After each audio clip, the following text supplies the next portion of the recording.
Hello everybody, happy Saturday. I hope everybody's having a good weekend. Today we're going to discuss my favorite topic, Russia.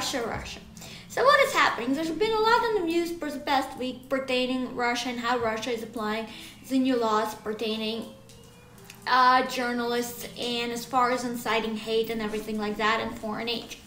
Obviously in the past few months there has been a lot of discussion about Navalny. He's currently serving his prison sentence in Pokrov, but nevertheless, last week there was arrests for one of the conferences being held. It's like an opposition get together for different parties and fractions, and they have their conference, etc. And police entered that, and quite a few were detained. And people are wondering why, because they're saying, journalists and opposition don't have a word, and they're no longer able to speak freely. However, when the constitutional amendments were passing, and I actually did a translation for majority of them last year as far as my articles, and you can still find that on Communal News if you would like, but nevertheless, the issue with that interpretation when it came to foreign agent, media, and incitement is actually if everything is defined and how you read that gave Kremlin extra powers to do so. And those powers were grandfathered into the new amendments, but nevertheless, they weren't being applied or planned to be applied in an early time when the January 1st certain laws kicked in. And Navalny came back to Russia and he started the protests and inciting people to come out and protest and everything like that. That's how they started to be timed, because there was a leave-in room left for that. First, it obviously started February 1st. It was like an addition as far as protests, then the social media portion and minors, which is obviously, I agree with that portion. Minors should not be involved in the political events who are under the age of 18. That is for certain, because number one, they cannot vote. Number two, it's not safe for them. And I think that's a cowardly choice, because a political opposition is hiding behind minors. That should never be happened. That's not accepted in any Western nation. It is not accepted, period. But outside of that spectrum and everything like that, then the law tightened further, stating that now the family members of the foreign agents, and I think the reason that came about, and that happened because at the time there was a lot of information on the newsfeed pertaining to the possibility of Navalny's wife running and taking on a political role for the opposition like Tikhanovskaya did in Belarus. And as we know at this point, Tikhanovskaya and pretty much admitted that they suffered defeat, and obviously with Putin's help with Belarus and Lukashenko. However, this video is outside the scope of that. I'm not going to discuss Belarus because right now it's pretty much standing on an even keel with what's happening. But outside of that, what is happening now is that the tightening will continue.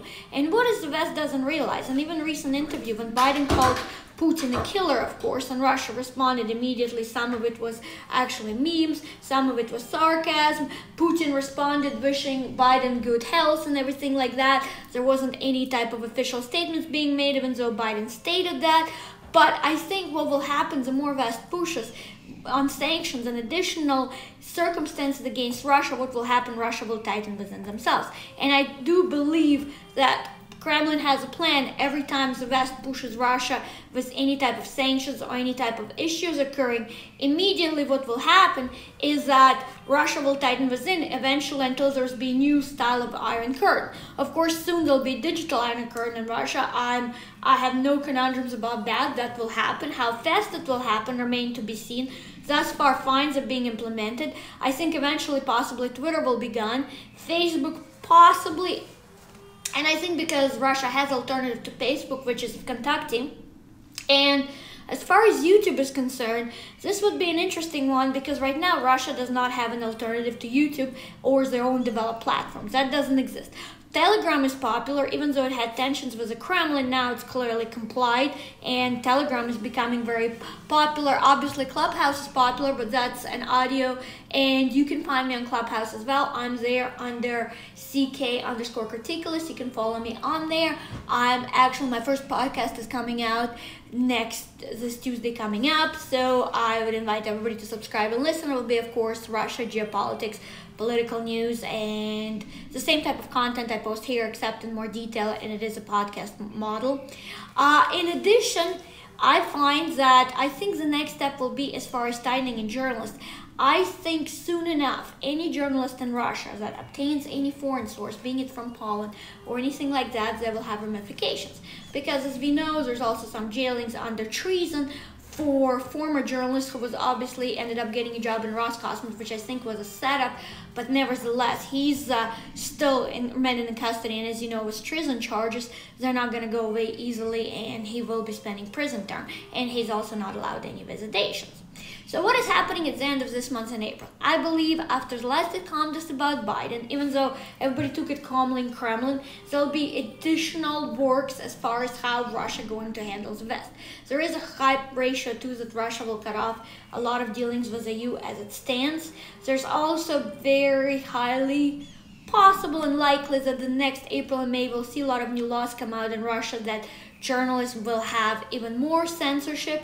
There will also be a lot of impact on certain YouTube channels, for example, Dorsey or Rain in English. I think they'll have certain type of ramifications because, number one, they do have foreign ties, and a lot of them do, Medusa and everything like that, but it does not mean that foreign ties means counterintelligence or intelligence operations. All it means that sources, etc. There's a lot of, and it goes back and forth. There's certain sources, like for example, you read certain articles in UK and Guardian and everything like that, where they do clearly use Russian sources for what they publish. It's not just Bellingcat that's just leaking information.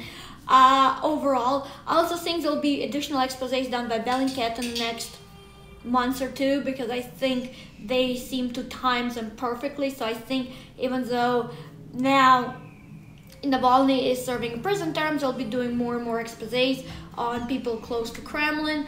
I think there'll be also, US is going to add additional sanctions, and there'll be put more pressure on Russia. But I think in this case, I think eventually US would have to realize the more pressure they put on Russia internally. And like I said, if the full Iron Curtain will occur again with Russia, this is the most dangerous time, because then you have no access to what is happening. It's very hard to influence a nation or try to change anything when the country is closed off. For example, like China is a very closed off nation, so it is much harder for the West to ever infiltrate China. And this is the reason why in this scenario, and Russia seems to be treading in that direction, because as everybody knows, internet is controlled in China. It's pretty much Great Firewall of China. And to add everything else, there's also interesting circumstances happening around Europe. France proposed that all EU member nations should be speaking one unified language, which is Latin. Of course, as we know, Latin language is forefather of English, French, any type of Latin languages. Even Poland switched to, moved from Cyrillic alphabet a long time ago in favor of Latin, and some of the former Soviet bloc Asian nations are switching as well.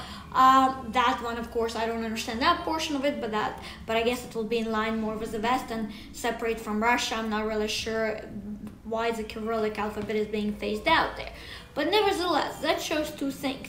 France wants to take a leadership role because France is vying to regain what once had, because right now France has not had leadership for a long time, and the timing of it is coming perfectly because we all know Merkel is not going to run for another term, because Germany seemed to be the leader. Also, with UK leaving EU and the whole Brexit and everything, France wants to take that position, and France starts to proposing things to put them forward and ahead of everybody and be number one. But I don't think it will happen with France. I think even the successor of Merkel, Germany, will continue its leadership role to a degree. But at the same time, the only possibility I can see France taking leadership if somehow Germany actually left the EU over Nord Stream 2, because obviously this has been an issue, and US wants it halted, and a lot of other nations do, especially because of Ukraine scenario. I'm not getting into the Ukraine scenario in a video, that one has been discussed many times, but Germany cannot afford to lose Nord Stream 2. The amount of funding is invested, and what their actual energy plan is, and everything positions that they have everything riding on Nord Stream 2. Germany cannot lose that much of their economy, and if they do, there was already tensions and protests before in Germany, even though they were suppressed very quickly and managed. If that happened, and the only way Germany continues to be stable is based on its economical performance, and if that suddenly starts slowly dwindling, they'll have a big problem. So that's the only way France would have a possible entryway into starting to be the leader of the Western Europe. But at the same time, if the EU lost Germany, then there is a high possibility, which I would say it sounds a little far-fetched at the time, but I think Molotov-Ribbentrop Pact could possibly even come back in a new world version, because last year I spoke a lot and read a lot on my videos and articles about Putin's desire and how now Molotov-Ribbentrop Pact is glorified, and there's a lot of different indicators, and all they need is Germany. And already Hungary and Poland has been disgruntled with the EU, so there's a lot of gives that EU actually did to both nations, because they're having different viewpoints too, because it possibly could happen.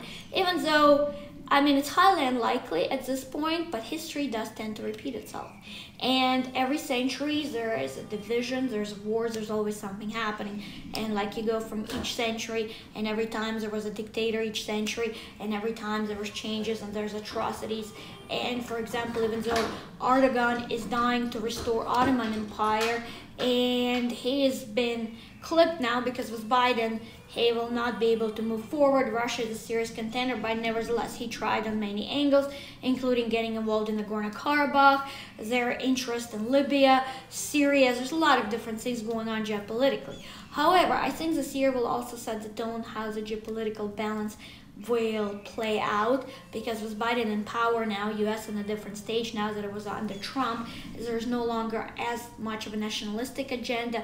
Biden comes from an old school which actually believes in US supremacy over the world and how everything is handled. But at the end of the day, I think it's too premature to say, because we're heading into April soon, but I think in the next 2 months it will be clear past how Russia will respond, where US will have their interest.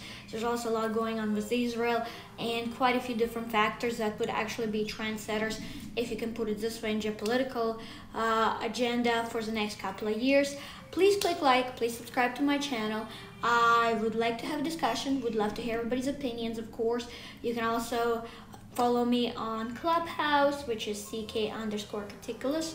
I would love to have you all there as well. Thank you, and I hope everybody has a great weekend. Thanks again.